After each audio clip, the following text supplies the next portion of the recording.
You got a minute?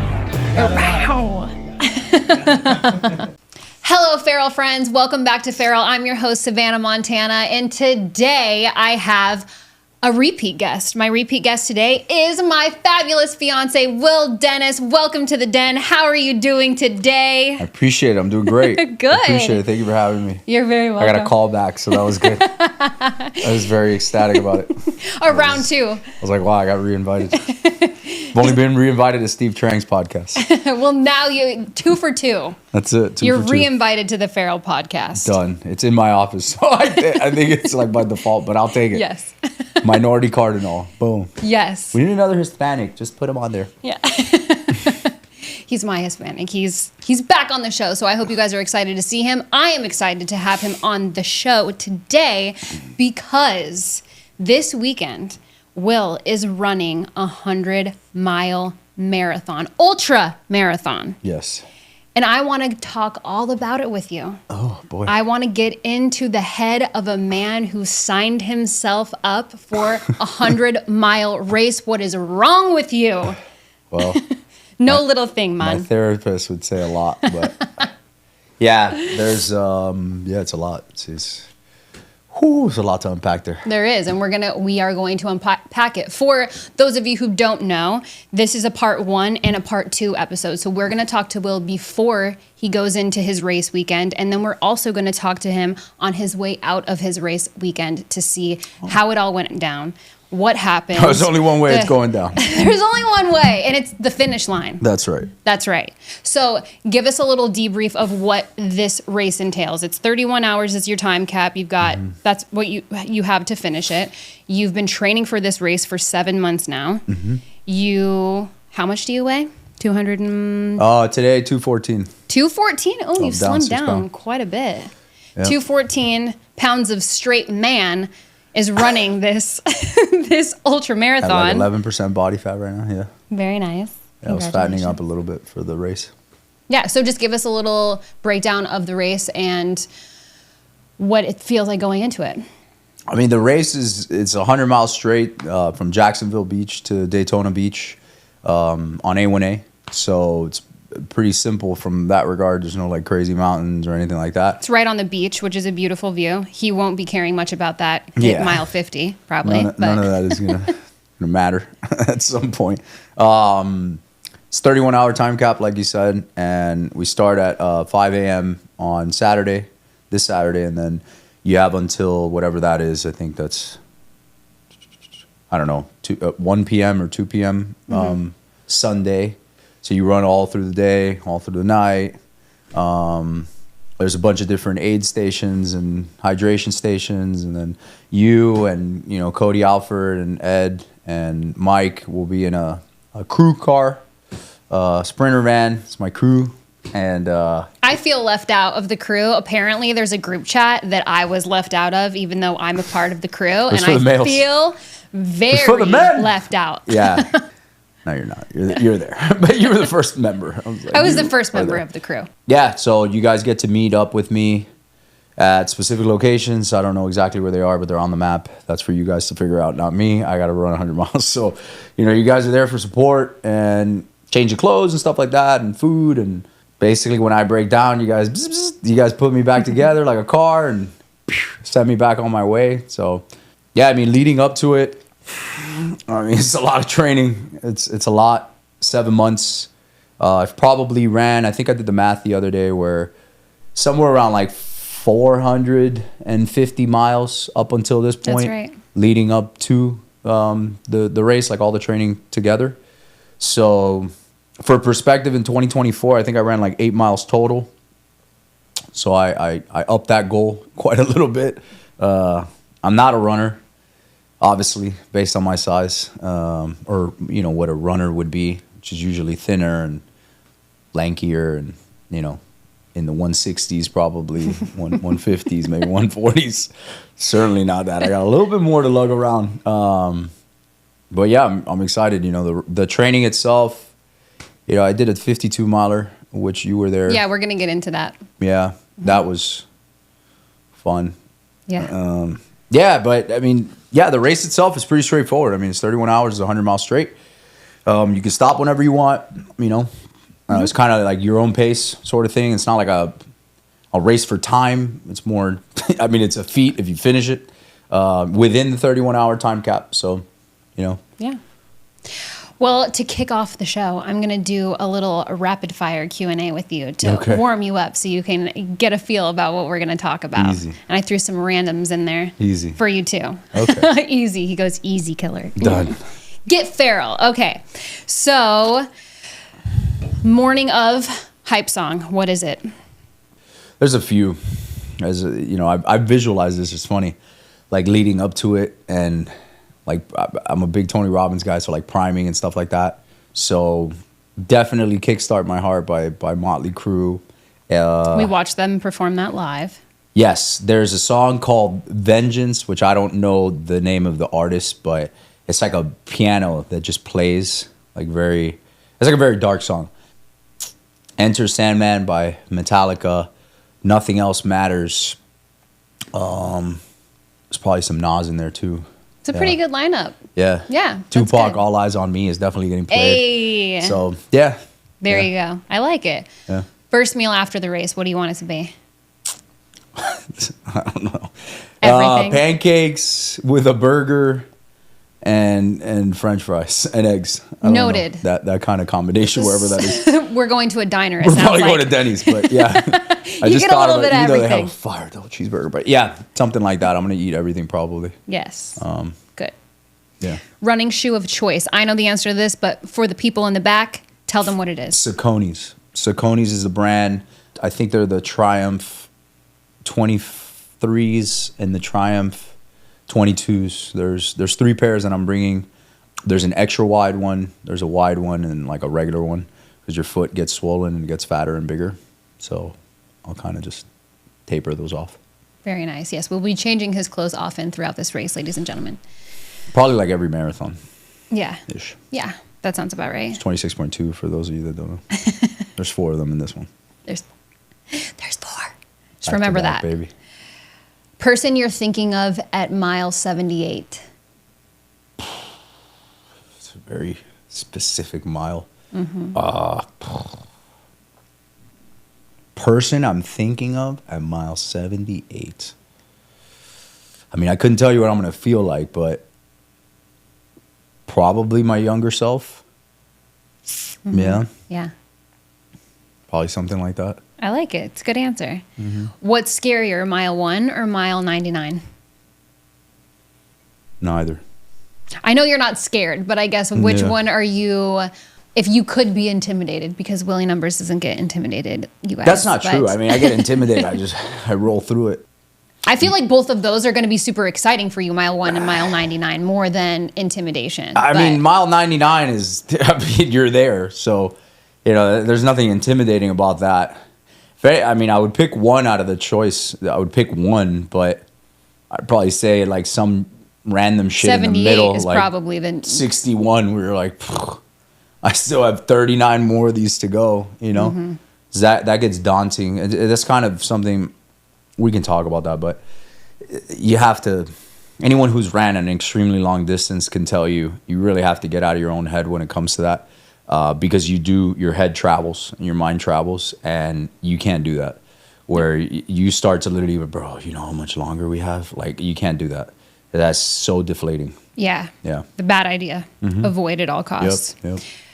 Favorite part about being engaged to Savannah, Montana? Talking about yourself in third person. No comment. No, Want. that's not true. There's a lot of them. I'm thinking through them. Oh, there's a list.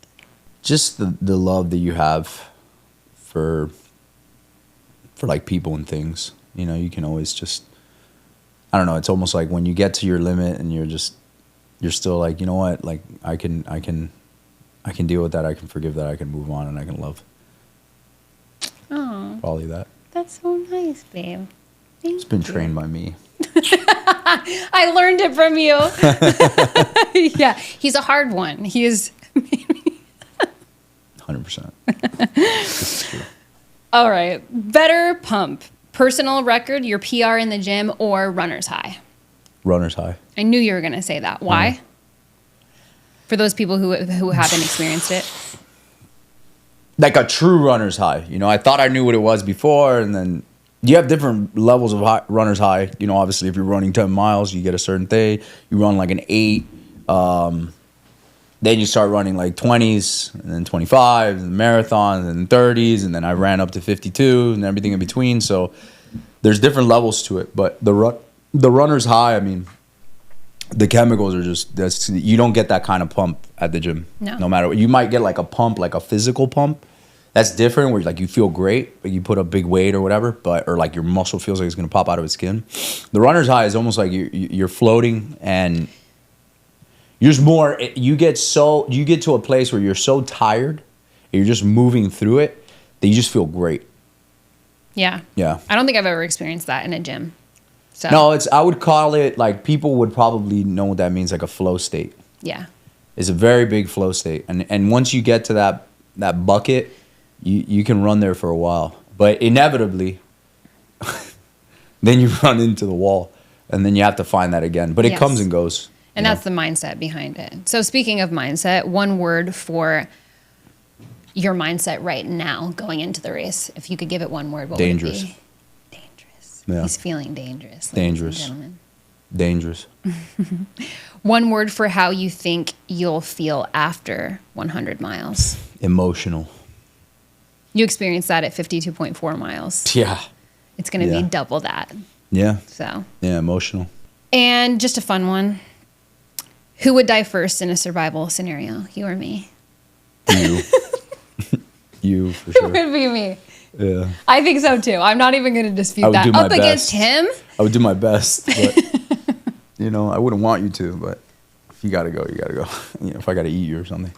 You got to eat me. I'm just kidding. That's terrible. I mean, technically, you have. Wow. Okay.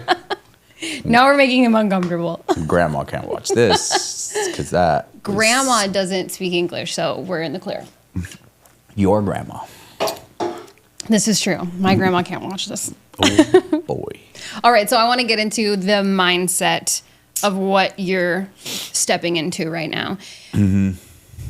What is the loudest voice that's talking to you this week? Because it's just a couple days from now. Is it ego? Is it pride? Is it excitement? Is it doubt? Is it fear? What is the loudest voice in your head right now? I mean, it's all there for sure. You know, different moments of the day and stuff like that. Like when I get up in the morning, how I feel, you know, my body. I'm taking it really easy this week. So, you know, I might feel like, oh, man, I don't know, my leg. You know, there's like quick little moments of that.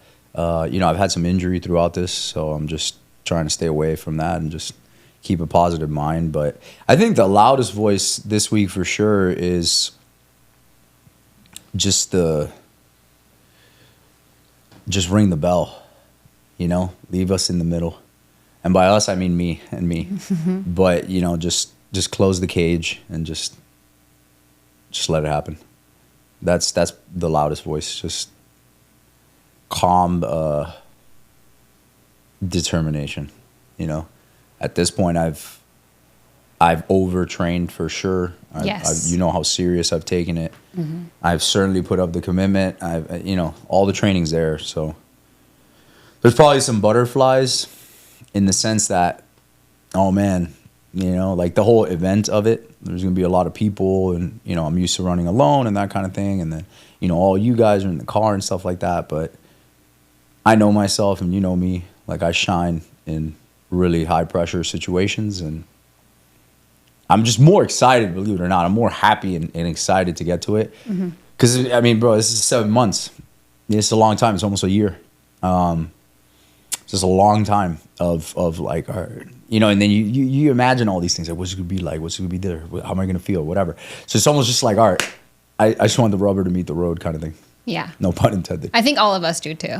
Your crew, your team, your family. I think we're just like, we're ready for you to run the race. Just as much as you are. Not in a negative way. In just like we're excited. Sure. And like, I'm really excited to meet the version of you that comes out of it personally. For sure. As am I. Yeah.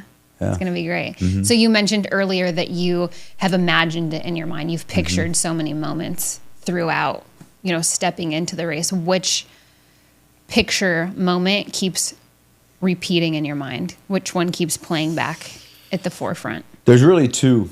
There's the moment that I'll feel like I want to quit, and I mean like really quit, which is going to take a lot, to be fair, because I've already ran 52, and I've ran so many times now at this point. So I've already lived that, you know, but I've never ran past 52 to 100. You know, there's a lot of mileage there. There's 48 miles between that. So that visualization of just, I know it's coming. It's not a matter of if. You're not going to get through 100 miles and just say, no, I never felt like quitting. I just went right through it. So I'm ready for that in that regard. Because, you know, I feel like I light up in moments like that where I talk to myself really well and I can calm myself down and I can get really fucking focused. So I'm excited for that. And then, you know, the other moment, which is much more exciting, is it's hard not to get emotional about it, but like it brings a lot of emotion because like the last 3, 4, 5 miles, you know, where I don't even know if it's a corner, honestly. I don't even know what the track is or what the road looks like. But whenever I see that thing where all you guys are there and, you know, my mom and you and, you know, the whole crew and, you know, just the finish line and the noise and the just the people, you know, like the people who you care about, stuff like that. And, you know, thinking back of everybody who quit and all that stuff and me just rolling right through. And, you know, still mustering up the energy to just be super excited because I know I am. And I'm going to fucking yell. So I'm excited for that moment, you know? Mm-hmm. Yeah. No, I think it'll be great. I think you're going to be so exhausted at that point that I think it's good that you have like a picturesque, like a perfect moment in mind, because the reality behind it, which we'll talk about in part 2 after the race, is going to be probably so much different than how you've imagined it in your mind. Yeah. Better and worse in some ways, you know? But I think it's going to be incredible no matter what. Just seeing you roll through the finish line is going to be, we're all going to be so excited. Yeah. You're going to look like a hot mess, but you're going to be like the happiest hot mess. Like a Ford Pinto on 3 tires, just rolling right on through. Yeah, I mean, but, you know, that's honestly one of the main reasons why I signed up for it anyway, was to just completely strip down to the bare bones of a man. Do you think that you're running this race with more of something to prove or something to release? It's a great question. I think it's both, right down the middle. Yeah. It's certainly something to prove to me, first and foremost. I don't really give a shit about anybody else's opinion of what I've done here because they can't do it anyway. So that's that. And then, of course, you know, to release whatever it is. I had a really good friend of mine, Brady, that has ran a bunch of these. And he told me, he's like, whatever it is that you're looking for, you'll find it out there. I can promise you that. So whatever that is, I'll just release it there. Mm-hmm. And who knows? Maybe I don't. Maybe I leave the race and I'm like, got to sign up for Badwater 135. Who knows? That wasn't enough for me. I'm not sure. Highly doubt it, but hey. Hey, you never know. Fingers crossed not, it's America. But hey. We'll leave it open. Yes. So let's jump into the 52 miler. Your training in general. What has that experience been like? What would you say was the hardest training day for you? I'm going to go out on a whim and say it was the 52.4 miler that you did, but I could be wrong. Yeah. I mean, yeah, obviously the 52 miler was the longest. It was the most painful. It was the most brutal. My feet were destroyed. I had blisters everywhere, to the point where I couldn't even, like, stepping every single step, no matter how I stepped. And believe me, I tried so many. You try anything, was like somebody just stabbing you with knives underneath your feet, just consistently. And I ran like that for like 8 miles. Well, yeah, he called me at a little over 2 miles in, and you were like, babe, I rolled my ankle wrong. That and sucked, now yeah, I'm like, that was literally right after you left the house. Yeah, it turns out I dislocated like a slight little, the feet has a lot of small bones. So like the outside of my right foot, I dislocated a little bone there. And, you know, my massage therapist told me later on, and then he kind of tried to pop it back in, which was very painful, but it has been better since. Yeah, that happened like 2.5 miles, 2.3 miles, I think it was, which was like 5:30 a.m. It was still dark, and I had, 50 miles to go. So that sucked. I ran with that the whole way, and that did not get better. That actually got way worse. Yeah. So obviously, looking to avoid that this time. Mm-hmm. That would have been whatever if it happened like 60 miles in, but that was brutal. To do, heat exhaustion was a real thing.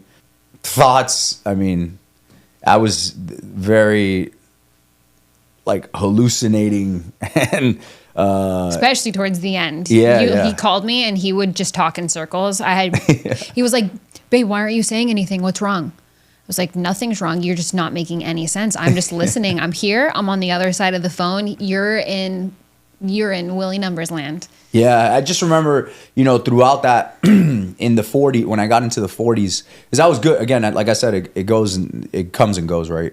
You have really great moments and you feel like, oh my God, I could run 200 miles. And then, 4 miles later, you feel like you're going to die.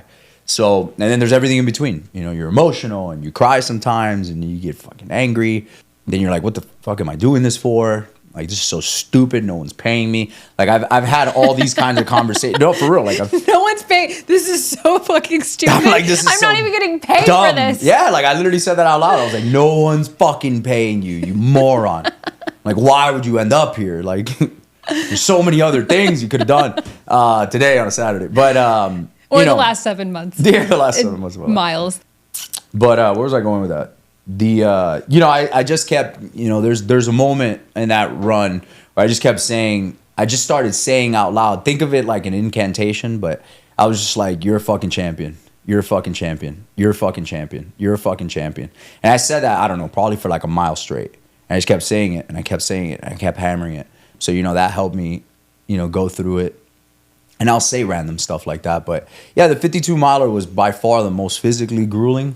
I did really think that I was going to quit, like I'm that was serious. My next question. I was very, very close at like 47 miles because I was in so much physical pain. But again, it's like I tell any of my community members and my students and stuff like that, I've had moments like that in business many a times. So I have that muscle to pull from where, I just talk to myself and I just remember like a voice in my head was like, there's no way that you're quitting. Like you're committed. You said you were going to do it. You're going to do it. How are you going to explain this to Savannah? How are you going to explain this to anybody? Right? To yourself, first and foremost. So shut the fuck up and do it. So, and it's funny, like half a mile later, the pain just kind of subsided. And I really do. I've always believed that. But, this 100-miler has proved that to me. You can, like the human being is capable of extraordinary things. And I mean extraordinary things, almost superhuman-like things. Anybody in their right mind would be like, there's no way you could run 52 miles. Well, I did, But again, are you willing to endure and put your body through that? And do you have the mind and the nutsack, honestly, as a man, to let the emotion flow off to the side and just like a cloud in the sky, like you watch it pass by and you're like, all right, I don't have to address it. It's there, but the decision of quitting is really on me or not. So, and then you get emboldened by that, at least for me, where, well, I didn't quit at 37 and you're at 45, let's say. Like, well, I'm not going to quit now, and then you get to 49 and you're like, well, I didn't quit at 49. So, I'm at 49 now. Well, I'm at 50. Well, I didn't quit at 49. I'm at 51 now, So, yeah. Yeah, that makes sense. Mm-hmm. It's a good way to look at it. And it stopped you from quitting. You just literally talked yourself out of it. Yeah, and even in that moment, I just started walking. I couldn't jog anymore. I was really broken. And again, it's all perspective. I was really broken. But then the last mile and a half, I basically sprinted it. And my pace went from like a 15-minute pace to like an 11-minute pace, which was like a sprint in comparison because I looked like a donkey before. and all of a sudden now I'm running. And I ran the last mile and a half that way. So again, and as I'm running, I remember thinking to myself like, damn, like I still had this in the tank.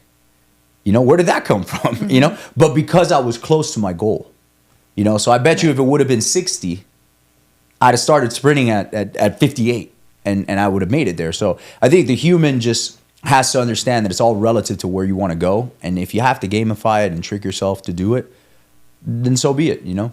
Yeah. What have you learned about your body throughout this experience? That is highly resilient.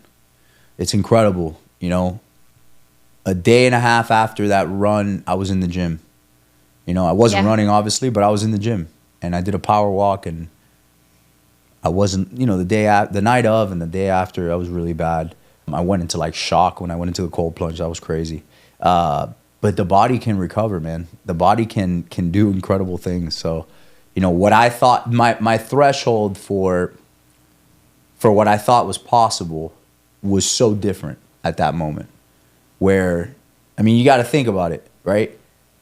Nothing is really impossible now for me, even though I really already felt that way. But like, you know, I hear guys like, oh yeah, and okay, fine, you had a tough workout or you had a tough day or whatever it is. I'm like, dude, but you never ran 52 miles before. I'm like, you don't even know what that's like.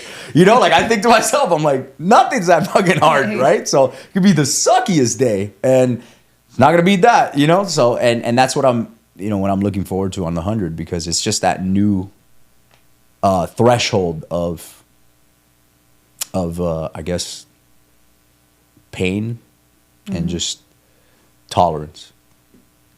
Yeah. So your body really impressed you.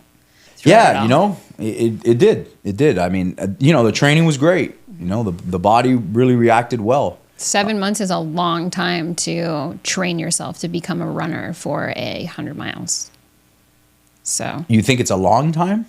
Yeah, I think 7. I mean, no, I don't. I mean, no, I get what you're saying. 7 months, it's a very short amount of time, but to dedicate 7 months to it is an extremely long amount of time. Yeah. Most people, no offense, most people who are listening would have quit a month in, 2 months in, 5 months in, you know, but to stick it out for 7.5 months and be like, I signed up for the race, I'm running the race, and I'm finishing the race.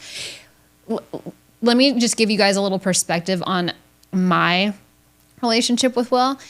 God forbid he didn't finish in less than 31 hours, which he definitely will. But if he was on track and he wasn't going to finish 31 hours, this motherfucker will run. And he will run, and he will run. And all the tents can be down, and the podium's gone, and he will keep running until he finishes 100 miles. If it's the last thing that he does, that's just who he is. That's the mindset of a champion. That's I know you. Like, I know who you are. And it's like when people ask me or when you ask me, like, there's zero thought in my mind that he's not finishing. I don't care if I drag him across the finish line, he's finishing. But I don't have to do that because that's who you are. Yeah. Like, you're not going to give up. You're not going to quit, you know? And I think 7.5 months of training if it hasn't proven it to you, it's proven it to everybody else. And obviously, you know, on Saturday, you're going to put your money where your mouth is, but. Yeah. Well, I appreciate that. Yeah, that's definitely me. But again, you said the word perspective, which is a good word. You know, 7.5 months, I've been an entrepreneur for more than 7.5 years. So I've gotten let's just say my ass handed to me more times than I can count. Sometimes by my own self, a lot of the times by my own self. And then just life in general. So for me, I don't know, there's always something that I've always like appreciated ever since I was like a little kid. You know, like the Spartans and stuff like that, where, you know, they would have a moment of glory and then the rest of life could suck, but that one moment of glory was like an eternity for them. So for me, that's how I feel about it, you know? Like, when you go on such a difficult journey, because this is very difficult, dude, nobody can take that from you. You know what I'm saying? So it's enough to get me emotional about it, and it's just a race. That the grand scheme of things, you know? Like, it's not.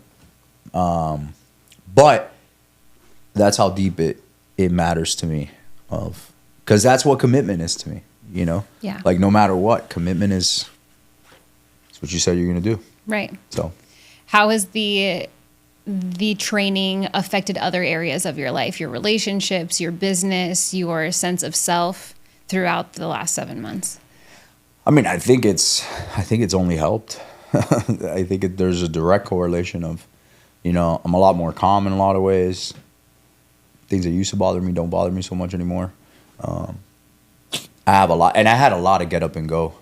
I think everybody would agree with that knows Yes. me. And it's just like, I don't know. I found like another 2 or 3 cylinders in the engine, you know?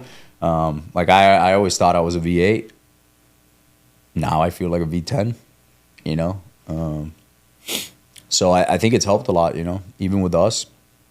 It is a lot of time away, so that's for sure. But Yeah. you know, I appreciate you understanding it because I know it's not easy. So, but I think it, not that you didn't know before, but I think when like a partner or a significant other does something so daunting or whatever you want to call it, yeah, I would imagine you have no choice but to appreciate them and just like respect them for it and just say, damn, like, Yeah. you just fucking, you did that.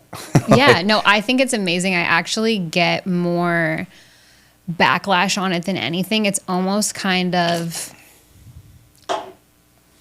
it's not that people want me to talk shit and be like, oh my God, like, why is he doing this to himself? Because that's a lot of what I get is why on earth, like, he knows this isn't good for him, right? Like, he knows this is counterproductive. He knows that this is unhealthy, like all these things. And I understand the science behind said it. that?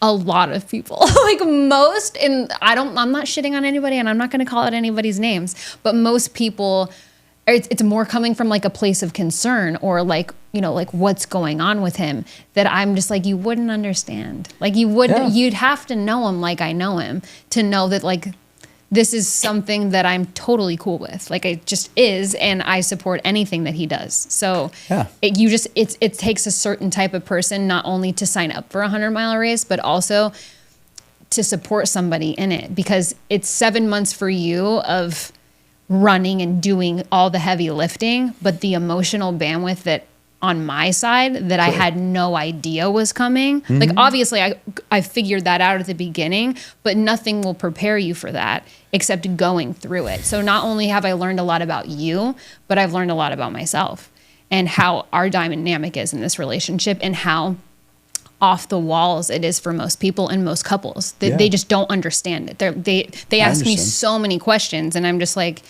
I know you want me to give you some magical answer, but unless you understand that level of emotion that I do with him, then I'm not going to make it make sense for you.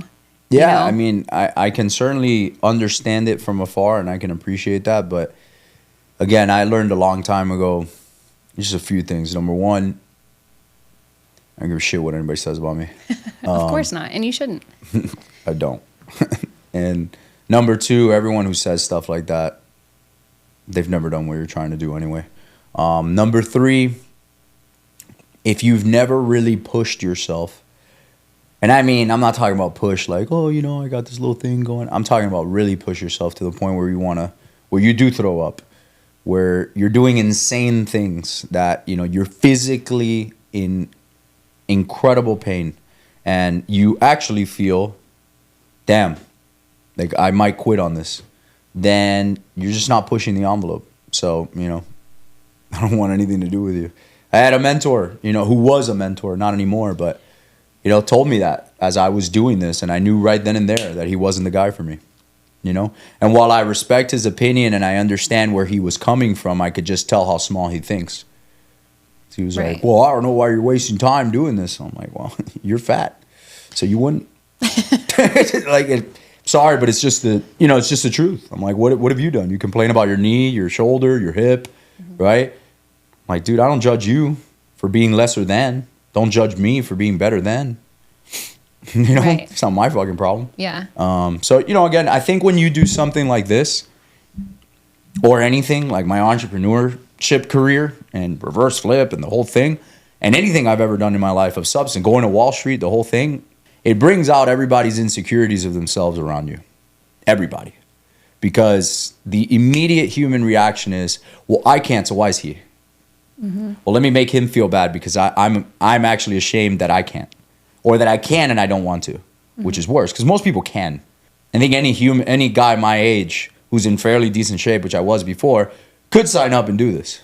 I mean, I'm not like an incredible human being. This isn't some ridiculous, you know, Olympic track race, you know? This is 31 hours, 100 miles. Really, it's when you break it down, it's not that crazy. But then life gets in the way. And 7 months of training and getting up at 4:30 and running with a headlamp on because you can't see shit. And, you know, everybody's Saturday is doing whatever, and you're out there running a marathon by yourself with no headphones. You know, it's you for 5.5 hours. You know? Then you got to get up and run the next day. And again, no one's cheering you on, you know, except for you and all that kind of stuff and yourself. No one's there. There's no crowd. There's no like, oh my God, didn't you see that? It's incredible. Nobody's there. Nobody gives a shit. And nobody's actually pushing you. I didn't even have a coach. So no one's there like, hey, you better get up. There's nobody there. I'm not in the military. I'm not like, you know, there's no like set schedule. So I think it's the ultimate test of your mettle. Like, you know, can you do something like this with no one pushing you to do it? And I think, you know, how you do things behind the scenes is when no one's watching, that's what's important. So, and then the 100-miler is the ultimate, in my opinion, the social proof of, well, did he train or not? Because you're about to see the 7 months paid off or not, right? So again, you're really being vulnerable and you're exposing yourself like that day. Because people are going to be like, whoa, I guess he wasn't running that much. Right? Like if I didn't own up to that. But of course I am. So, you know, I think that just shows delivery.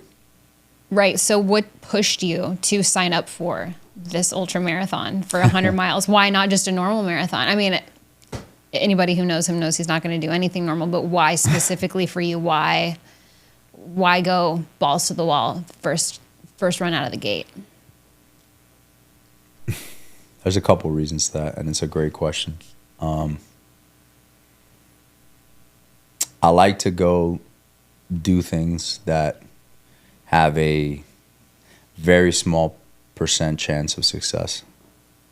So a marathon and stuff like that, again, nothing against people that run marathons. Don't friggin' kill me at the sword here, but it's just whatever, you know? It's like, it's a marathon. Too many people have accomplished that. It's not big enough for you. It's been touched too many times. Yeah. Like, you know, it's why great people want to do anything that's extraordinary. Why do people climb Everest? Yeah, that's exactly what I was thinking of before you just said it. People have climbed a lot of fucking mountains. Right. You know? A lot of people have died on Everest, though. That's I'll tell you right. that. So, you know, it's something coveted. So I like the attrition rate. You know, again, it's very relatable to business for me, where, you know, I've reached certain pinnacles in business and I'm proud of that. So anything I do, the second reason I wanted to, and this is really the main reason, I wanted to take the 8+ years of my journey of being an entrepreneur and all the stuff that I went through and the business divorces and the drinking and becoming sober and all that, you know, the last 8 years, primarily the last 3 years of my life, and bundle it all up into one day and one sitting. And, you know, it was a natural thing for me to be like, well, if I went through all that, I wonder if I could compact it into, you know, I'd talk to a lot of my friends that had done it and be like, bro, it's like compacting years into one day, you know, because it's so extraordinarily hard. And you've had friends that have done this. Yeah, I've had a few. Which I think is a big, you Cole, know. Brady. Yeah. It's like a big testament to who you surround yourself with. Like to, Sure. You know, like so many people, and I didn't want to throw anybody under the bus earlier. People think that it's crazy and people ask me a lot of questions. A lot of people say a lot of great things about it too, but it all depends on who you're around. So like what is normal in your circle? You know what I mean? It's your audience, you know, it's I don't know, the older I get, the more, you know, because you've been around me and, you know, I've always just changed scenery. I've changed groups of people. I changed the room. I evolve. You know, I got out of a mastermind recently that, and again, great guys, you know, just wasn't there for me. You know, I felt like I was capped to a certain degree, and I didn't like I didn't jive with what was being pushed. And then the mastermind before that, so then I just created my own because why not? But yeah, I think that's the main reason, you know, where as a man, at least for me, maybe I'm a classical old school guy, but you should be doing hard shit, you know? For me, a marathon wasn't hard, or, you know, people were like, oh, and I get that question all the time, like, oh, have you ever ran a marathon? I'm like, yeah, a lot of them over the weekends that I've been training. But there wasn't any medals or races or whatever. It was just me. And I would come back home. When I ran my first one, I was like, babe, I just did a marathon. And I was ecstatic. That was it. There was no race. There was no like sign up. Oh, we're going to, I don't know, Texas for this marathon or New York or Boston. And I think those things are great. Like, I think it's cool. And I actually do want to do the New York City Marathon because it's around Central Park and the whole thing. And I'll do it easily now. But it's not that upper echelon of just, if I'm standing in a room of 100 guys, let's say, or maybe even 1,000 would be better. There's probably 4 or 5 that have ever done that in that sitting, per 1,000. To me, that's pretty fucking dope. So why not, Yeah, I wanted to test my mettle in that regard, and I knew I could do it, But there was a high probability of quitting, and my buddy Cody Alford that'll be there. He told me, he's like, dude, I respect you not for the 100-miler. Like, obviously that's hard as shit. This is an ex-Special Forces guy, as you know. And he's like, I respect you more because it is definitely something that there's a high likelihood that you might quit. And you're doing it anyway. That's fucking badass. And I was like, dude, that's a high compliment coming from a guy like you, giving everything that you've done. So, I respect that. Yeah. Yeah. Is there something, would you say, that you're running away from running this race? No. Or maybe running towards? Definitely running to something. Running towards it. Yeah, I'm never running away from shit. Yeah. And if you're running towards something, what would you say that thing is? The next will. Just like Tom Brady said, what's your favorite ring? The next one. Yeah, I don't give a shit about the one I never before. heard that, but that's fantastic. Yeah, that was the greatest question that he was ever asked, and that was many, many years ago. And they said, so what's your favorite ring? And he kind of just, you could tell he was going to get judged for it, and he's like, the next one. They're like, what? That's the mentality that guy has. Yeah. So, same mentality for me. The next will. The next version of me. Yeah. Is there anything specifically that you are nervous about, like expectations of the race or race day or starting or prepping or waking up or trying not to fall asleep? Is there anything that you're anticipating? No, I got everybody I need around me. I got everything I want. And again, the work has already been done. I told you the other day, I already finished that race 7 months ago. The day you signed up. Mm-hmm.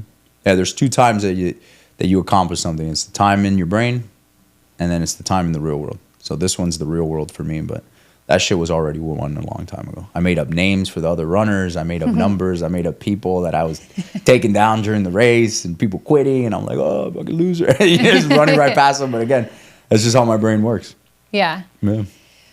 I expect you to do those things for sure. Just knowing your personality. I think it's going to be a really interesting experience for all of us, but especially you, most importantly, because all the running that you've been doing solo by yourself. And we basically simulated the race when you did the 52.4 miles, and it was just me and you out there. I mean, I wasn't out there with him. I would drive and meet him and clothes and food and water and we met whatever. Twice. 21 and 37. 21 and 37. And then I saw you at home. Yeah. So when you have actual targets to hit and people running and you see their number or you see their feet or whatever, like a whole different version of you is going to come out. Yeah, I come alive in that time. Yeah, look, he's extremely competitive. Yeah, given the circumstances, it's funny, somebody on a Zoom call today said, I'm from my team, and they're like, dude, like, what if David Goggins was out there? And I was like, I don't give a fuck, bro. David could get it too. Like, that's just my mentality. Yeah. And I love David Goggins, and he'll probably whoop my ass, but I guarantee you, dude, I will stay with that man's pace till my heart went like, David Goggins could get some too.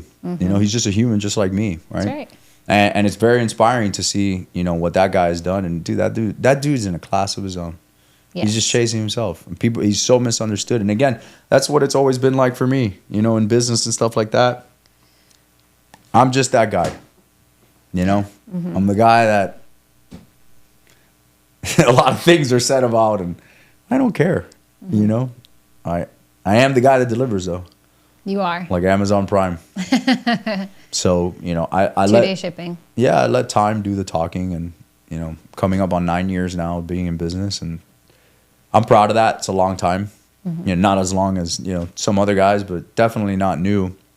So I've been around the block a few times, and I look around the landscape in 9 years of my life.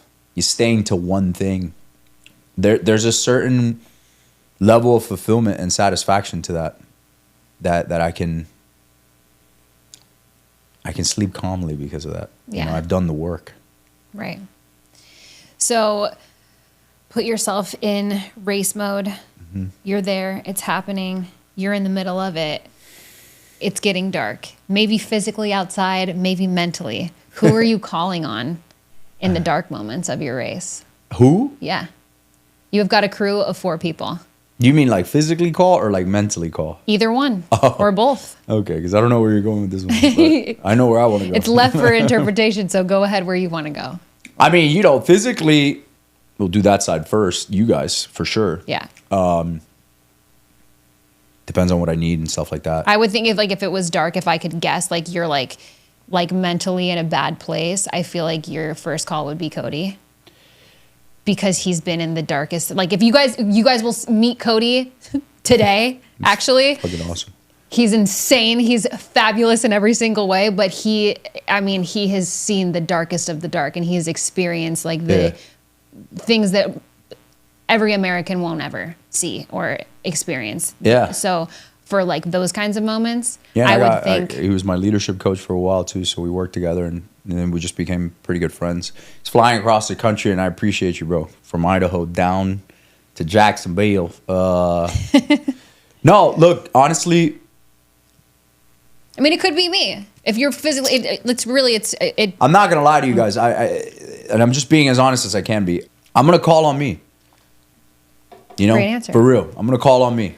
I'm gonna call on a lot of memories. Just a lot of repertoire. That highlight reel. That's the first person I'll call on. And if all options are exhausted there, then yeah, of course I have my crew for that, and I'll definitely call you or Cody, something like that. But I recorded myself a video to play, like in that oh shit emergency mode, just play the video. So that was actually one of my questions is if like in your moments of breakdown, what is your plan of strategy to get yourself out of it? Because I know it's going to be mental. So you recorded yourself a video. I did. That's like kind of something I did cathartically for myself. I think that's incredible. What am I going to do in those moments? Dude, I'm looking forward to those moments. I've learned that the more you run away from shit like that in life and the more that you evade it, the worse it is when that moment inevitably comes. So for me, I have done so much intentional suffering that, I'm not going to say it's not going to suck, obviously. And I am human. But, give me your best shot. Like, I'm just going to talk to myself and just back it down and say, this is what, and that's, how I talk to myself. I talk to myself out loud. I'm like, all right, big boy, this is what you wanted, right? It's dark. It's fucking cold. Your fucking lamp is on. You're out here alone. Your fucking feet feel like nothing. And there's so much pain. But this is what you wanted. And this is that moment where everybody else, So what are you going to do? What moment are you most excited to feel? It can be the finish line too, but any moment, what are you most excited to feel if you could expect something? Yeah, the moment they give me that buckle. Yeah. Like, because you get like a belt buckle, for those of you that don't know. Yeah, explain it to them. The ultra marathons is like a belt buckle thing. I don't know what that's about, but it's like a tradition or something. So it's like a nice belt buckle, and it says the name of the race and the whole thing. And you collect them if you do more than one, which you have to be a real nutcase. More country up North Florida, so maybe that explains the belt buckle. That would be normal in Montana where I'm from, but South Florida it's a little different. Yeah, because it's North Florida, so yeah, maybe that's why. That moment, it's gonna be dope because I know I'm going to be standing around a bunch of runners and, again, to be fair, guys there's going to be a bunch of guys at that race that do this professionally for a living. And this is what they do. They travel around the world and they run races. I didn't even think of that. Yeah. So, That's such a great point. That did literally not cross my mind one time in 7 months. Yeah, to be people fair, literally just do this all the time. I mean, there's guys, for perspective, that do the Jacksonville race in under 24 hours. I mean, those guys are flying. The record there, I think, is 20 hours or like 21 hours. That's ridiculous. That's crazy. Like running an 8-mile pace forever. Yeah. So that moment's gonna be great. But yeah, the moment for me, man, like just being out there. Like actually just being out there and being alone and being like, all right, this is what 7 months led up to. Mm-hmm. Like you're just out here running on A1A, dude. You don't have a care in the world. This is just it for you. Mm-hmm. That'll be a great moment. Yeah. Is there one promise that you're keeping to yourself during the race? One promise. Yeah. Yeah, don't fucking stop. That's a great promise. Don't slow down, don't stop. Once you get started, you can't stop till you get to the finish line. That's it. In under 31 hours. Yeah. There's no way. That's the only thing. That's the only promise. I like it. 100%. I just have one more question before we wrap this up. Mm. So if this episode was a letter to yourself before you're running the race, obviously, because you are, what are you saying to yourself, to you? I'm proud of you. For sure. If I'm watching this after the race, you did it. Told you. Told you, bitch. But yeah, for sure. Just, it's going to be all right. And dude, you're built for this. It's exactly what you were put here for. Not just the race, just a fucking hammer. And that's it. And I'm really, really proud of you. Like, it's a hell of a feat. It is. It's incredible. Mm-hmm. Mr. Incredible over here in the feral den. Yeah. It's just cool to look back on, Mm-hmm. I'm looking forward to it. To look back and say, wow, you fucking set out and did that. Yeah. It's a very humbling experience. Yeah. You don't realize how human you are. Very human. Mm-hmm. Very human. But you got the man upstairs that's going to be with you on that day. Oh, there's no question. Yeah. That'll put a little extra pep in your step. Me and the guy got a great relationship. So, if there's anybody out there listening to this episode who is considering signing up for a 100-mile race or just challenging themselves on a really, really extreme level and they're on the fence about it, what would your advice to them be? You already thought too much. You're going to get smoked if you go in with that mentality. It's all right to be afraid. It's certainly all right to doubt yourself and be like, damn, I don't know if I could do this. I can assure you it's gone through my mind.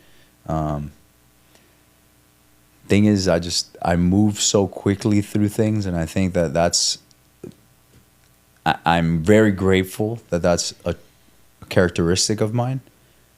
I move so fast through things that before I knew it, I had already had Terry sign me up, and I was running 10 miles that weekend. This was like a Tuesday, and I came home. I was like, hey, I signed up for 100 miles. You're like, what the? Just that level of urgency and that level of like, damn, like weeks later, it kind of dawned on me. I'm like, fuck. This is a big commitment, dude. That dawned on me like weeks later, but it was too late, And again, you got to know yourself. So I know myself, and I just go, and I will backfill it. I'll build that plane on the way down, and it'll be a F-22 Raptor by the time I'm done, right? But don't think about it too much. It's what's the worst that could happen? You know what I'm saying? You go out and you swim all the way past the edge, and then you keep going. There's a new version of you on that other end. So I would just say don't think about it too much. There's nothing. What's gonna happen? You're gonna die. Yeah, I know. Exactly. Just one foot in front of the other. Yeah. I mean, you eat an elephant one bite at a time. So again, just what do you want to do it for? Why do you want to do it? Right? You don't need an explanation, by the way. If you just want to get up and just say, fuck it, I just want to do that, and do it. And you'll find you'll find that on that journey, the right people will show up and the right things will show up. And it's funny, like when you get onto, I know I'm giving you a long-winded answer, but that's all right. As I've gotten on this journey of specifically the run, a lot of doors have opened to me that you couldn't explain it any other way, you know? And I'm not saying like, oh, because of the run, this business opportunity. I'm just saying I believe in the universe and the law of attraction. So because I was so willing to go so far out there, and I think God knew like, wow, his level of commitment is that high. Let's give him this opportunity and let's give him that. And let's see what he does with it, you know? So I think life's all about that. You know, the more that you are willing to show up for, especially when nobody's watching, it's up for grabs, man. You know, things change all the time in the universe. Things shift all the time. You know, the top G gets demoted. You know, the bottom guy, underdog, gets catapulted. But those are all choices, you know? So I think that's why I'm always trying to live my life this way, you know? And again, not just the 100-mile race, but what do you want to do? You know, how far do you want to take it? Because again, the only limit is you. But the doors will start opening. Mm-hmm. But again, you got to have the balls to walk through that first one. Yeah. Mm-hmm. That's great advice. Yeah. So just do it. Don't overthink it. Get started. Don't talk yourself out of it, because if you're overthinking, you're just talking yourself out of it. Yeah, and there's one more thing I'd say. Don't talk to little people. And what I mean by that is not midgets. I mean... Your height actually doesn't matter. No, not your stature. But don't talk to little people in the sense that people that'll never understand your vision. Okay? I think that's a huge mistake that maybe I'm getting a little philosophical here, but I do coach a lot of people, and I've seen more dreams get crushed because they go and they talk to somebody that, while it might be your best friend and it might be your own mother, it might be your father, it might be whatever, it might be your spouse, and they project their fear or their perspective of that situation, and you might not do it now. And, you know, the world will never know what a great thing that could have been, you know, if Will had done that or if Savana had done that. So don't ever try to have people that don't have big expectations of their own life understand your big dream and vision. It'll never work. And it's just going to be highly disappointing. Mm-hmm. So unless you're doing something that's like, you know, detrimental to your health, or, you know, your drugs or alcohol or something negative, that's a different story. I'm not talking about that. I'm talking about stuff that's positive, uplifting, pushing the envelope, whatever it is, chasing a dream, whatever the hell that is. Dude, don't listen to anybody, man. Don't listen to anybody. You know, if I would have listened in 2017, 2016, I would have never gotten into real estate. I would have never been an entrepreneur. I would have never become a millionaire. I would have never bought my mom a house. There would be no reverse flip. There would be no us, I'm sure. You know, there would be no Lake Como. There would be no wedding in Italy. There'd be nothing I have today, and not just the physical things, but like who I am today. There'd be no sobriety. There'd be like none of that, you know, because I didn't really push my life. You know, right. All I've ever wanted to do was just push it and then push it some more. Mm-hmm. So. Well, you're a better man for it. For sure. And it's all like I think people get caught up in what it looks like, because you know the background of what I deal with naysayers. It's mm-hmm. heavy on me, mm-hmm. whether it be my show, what I say on social media, my lifestyle, who I've become. I mean, it could be anything from weight loss to like what I talk about. It's just, I get a lot of it, and I think people just see the outcome and they heavily judge it, because it could be envy, it could be hate, it could be jealousy, it could be just misunderstanding, but it comes with so much sacrifice. And I just don't think that they don't get all of it. You know what I mean? You only see, like, it's easy to judge super wealthy people or famous people or celebrities or influence, but you have no idea what they're dealing with behind the scenes of what they're putting on every single day. Because it's not all rainbows and butterflies. There's a lot of commitment and there's a lot of sacrifice, and you become 15 different people before you become the person in the seat, you know, before you become the guy who's running the race. It's very lot of ebbs and flows. So. Yeah, look, you have to really.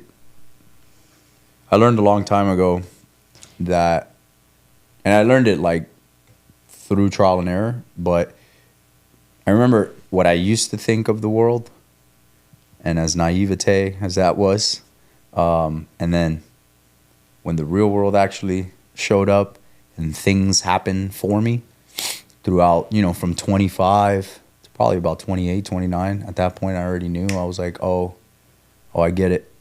I get it. You know, not everybody has your best interests. Yeah. Not everybody wants the best for you. No. People will fuck you, left, right, front, and center. Especially the more successful you become. I always say that for every good man, there's 1,000 dipshits trying to pull him down. You know, it's kind of like crabs in a bucket. The one crab tries to climb out, and they will literally rip his leg off just because they don't want him to climb out, because it's easier to stay in there. So, yeah, you know, I've jumped out of bucket after bucket after bucket, and I still have, you know, I just light a match after. Just throw it in the fucking bucket. Just burn the bucket. And I just keep moving to the next bucket, or no bucket, but maybe life is a bucket. But I don't know. But yeah, man, you have to have that. So I tell that to all the young guys that follow me and stuff like that. And, you know, it's easy to get lost in the allure and stuff like that. And I myself have been a product of getting lost along the way. And then, you know, I found myself. But I can say with certainty today that, dude, look, if it's something you want and it's something you can achieve and it's not hurting anybody, then it's already yours. You just got to get the paperwork out of the way. But it's going to be a lot harder than what you thought. It's probably not going to be as hard as you thought. It'll probably take longer than what you thought.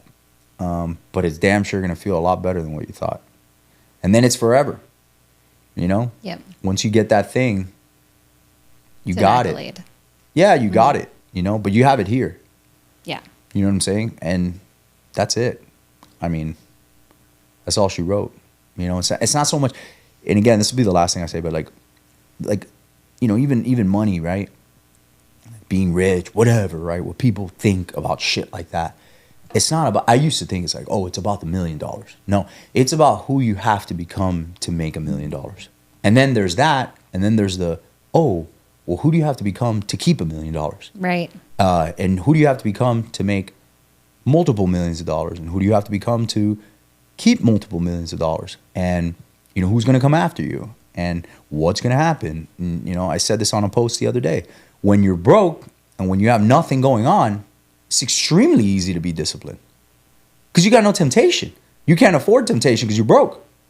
Now, when you get money, it's everywhere because now it's a tool and now it's easier. And now you can afford these things and you can afford to chill out and you can afford to wake up later and you can afford to go to the nice dinners and, you know, be fat and out of shape and enjoy the alcohol and the thing and the whatever. And I've been a product of that. But it's harder to be disciplined when you, like, I don't need to run 100 miles.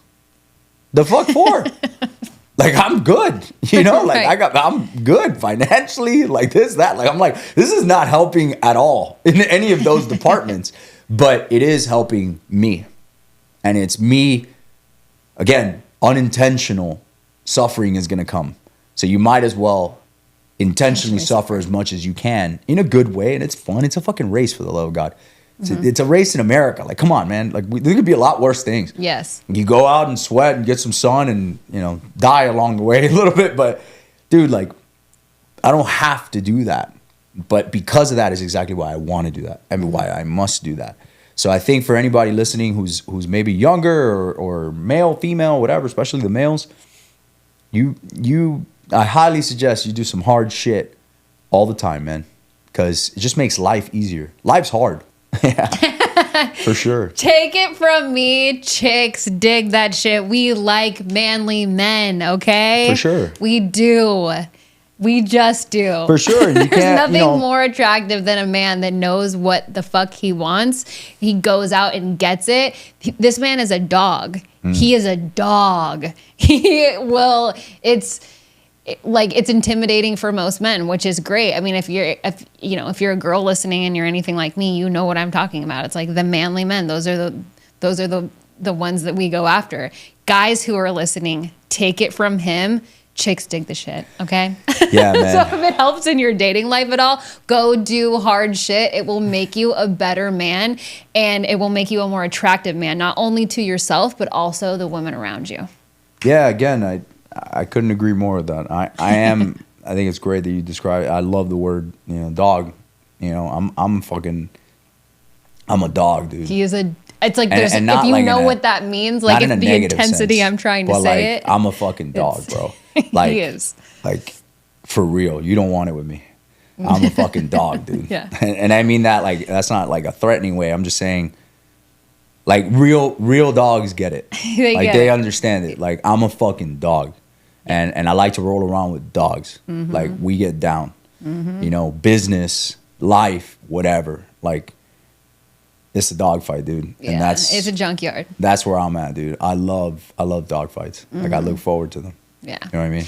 I do know what you mean. Yeah. So to anybody who is running the ultra marathon, the 100-miler from Jacksonville to Daytona this weekend, good luck to you because you are going up against a dog, an absolute dog this weekend. For those of you who are listening to the show also, we are literally driving to Daytona.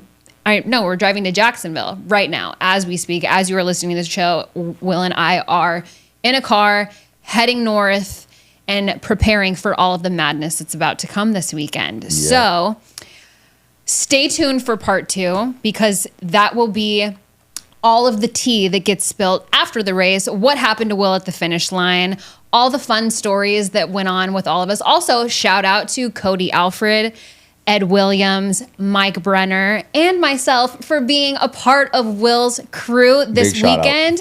We are going to crush it. I'm so excited. Yeah, any nice words that you have to say to your crew, shout them out now because... No, I appreciate every single one of you. I'm going to put on a show. So I appreciate you guys, and I really do. And, you guys are all picked for a reason. And I really appreciate it from the bottom of my heart for you guys being there. So I'm excited. Well, on behalf of all of them, we appreciate being handpicked by you, Willie Numbers, and we're super excited. We can't wait for what's about to happen this weekend. So, amen. For those of you who don't know where to find Will, you can follow him at Willie Numbers.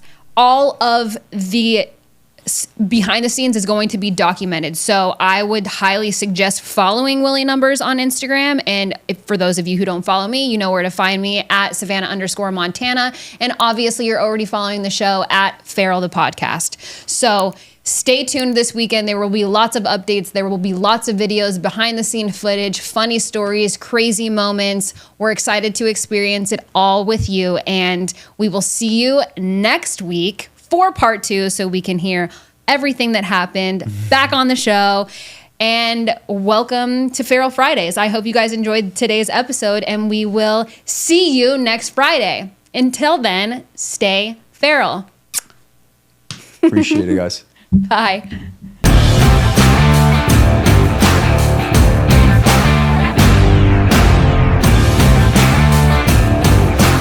Let me tell you who the fuck I think I am. You got a minute? Wow.